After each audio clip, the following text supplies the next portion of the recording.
And then those players that do provide funding are doing it at extremely high costs. And then what you're also finding with these businesses, they often have started being built around one key client, one customer relationship, and perhaps at best they may have evolved to two. But significant amount of client concentration, which creates business risk. Opportunity side, on a macro perspective, we're all happy to see that we are off that grey list. We've seen the rating upgrade and generally a much more positive sentiment around South Africa, South African businesses, and us being a destination for investment again. Um, what we're also seeing that's very relevant to us is that there's growing momentum around supporting impact or ESG related investment strategies. On the SME specific side, there is a recognition that they are the engine for job creation. I think the stat that I saw had one particular statistic said up to 60% of the current jobs in the SA market. The other one is at about 51. So safe to say, more than half of the jobs in the SA market are coming out of this particular SME space, which is more than public sector and your top listed companies combined. So if we're trying to have a um, a much more inclusive economic development in SA, which is critical because if you are not moving everyone up from an economic perspective, your customer base and the likes is extremely limited in a declining economy. So that's quite critical that we see that as an opportunity to tap into. Then the other is really from an Invequity specific perspective is our investment model being a high touch one in these QIs, where it's about partnering with them to really help them scale, to grow, and become increasingly more profitable, rather than simply be passive capital that sits quietly and waits for the dividends to come out. And then the other opportunity is that, as noted before, that scarcity of capital is why there's huge value in what we're able to bring to the table because we have the appetite to go in there because we see the right balance of risk and return being struck.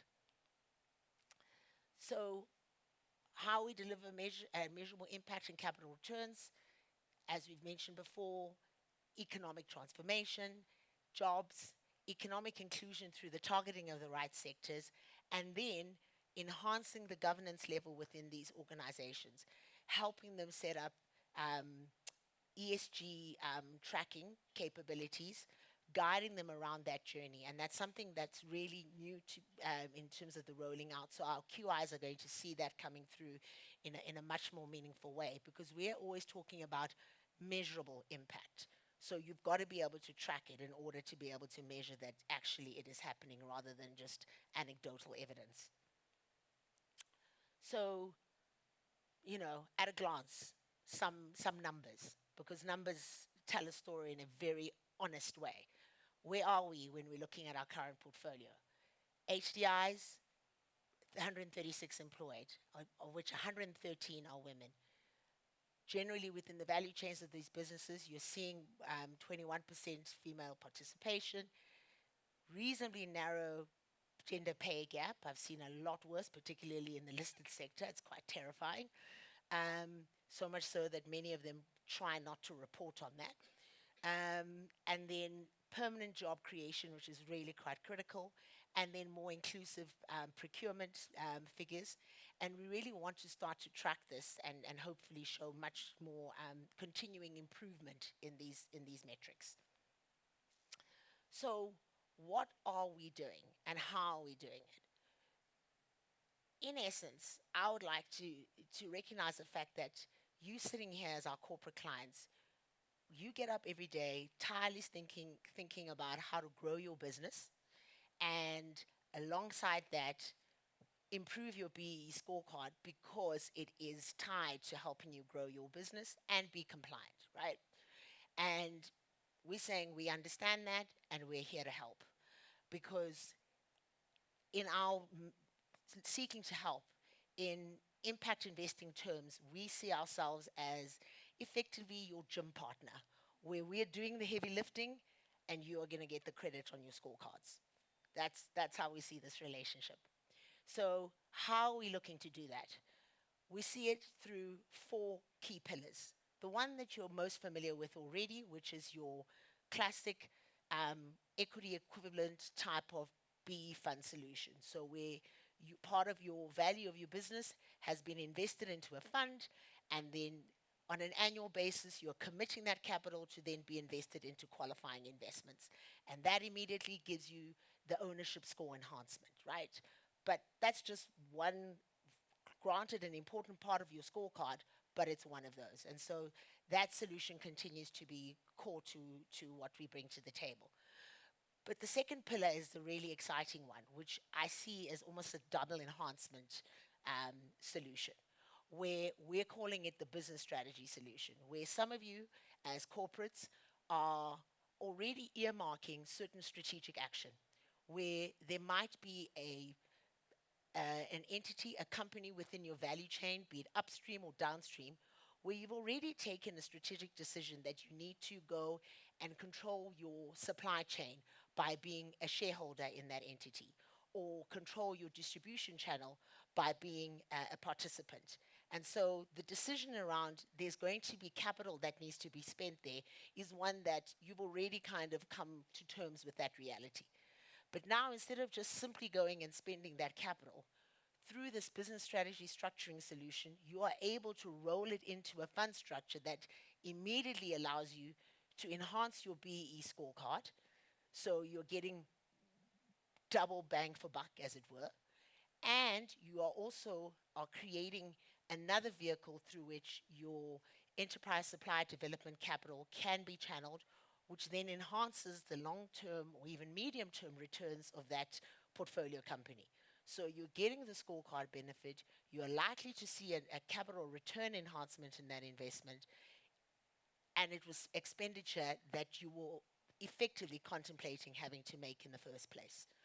So that's an interesting opportunity that we really want to see. We see you as our clients potentially benefiting from if it makes sense for you. Then the other aspect is really a much more sector focused play. So certain funds that invest in one particular sector vertical. So we already have an example of that within our portfolio. We call it Japico, and it basically provides investment into the renewable energy space, but also solving for your own business's energy security needs. So is putting up the solar panels on your premises, etc. But again, through that capital investment, it is then done through the fund structure. So you're getting the solve from an energy security perspective, but again, your scorecard is being enhanced favorably. And then the last category, which is a much more broader one, is where there is specific strategic impact focus and priorities, where your capital is in investments that align with that. And here, more often than not, you will be sitting alongside capital from larger institutional investors. So as Invequity, we are out there engaging in capital raising from your larger institutional investors, such as your retirement funds, pension funds, that are also wanting to deliver this. But again, it's never at the expense of capital returns. So this is not money that is donated into the ether and not to come back. It is, there's a commercial aspect to it as well. So that is the last category. Then at a glance, so where are we? 51 funds that we look after. Some are what we call commingled, where there are a number of you sitting as co-investors, and some are the bespoke ones, where it's tailor-made for one particular corporate because there is a quite a nuanced and specific need, and also being quite clear, it's also size driven. So it is sub-economic to set up a bespoke fund for a small corporate where the extent of the capital commitment is quite small. Um, and and so those are the metrics. And I think what's an important one to note is that from a gross return perspective, thus far, we are sitting at an 18% return on the capital. I will note, though, that because of the different vintage at which different investors have come in, that that is it's an overall metric, but it's not necessarily the one that is specific to you as an investor if you would have come into some of the assets 2, 3 years post another. The one thing to note though is, um, as Invequity, most of the deployment into qualifying investments has really happened only in the last 3 years. So in these investments, we're seeing a 5, max 7 year investment horizon. So we're not at a point where we're going to now start to be driving realizations or exits, because it's still premature. These businesses are still in their growth phase. They're still panel beating in terms of scaling, governance, etc., to dress them up to be able to then be disposed of at a significant value uplift 5, 7 years down the line. And so that basically is the essence of what we hope you understand yourselves to have bought into, those who are already here as clients, and perhaps an insight for those who are trying to understand as to whether or not this is the right solution for their business. In essence, we see a partnership for prosperity, where your investment becomes more than just a compliance tick box, but really it's a strategic partnership in building this more inclusive, resilient, and prosperous SA, prosperous in terms of your business growth, prosperous in terms of the wider economy in which your business operates.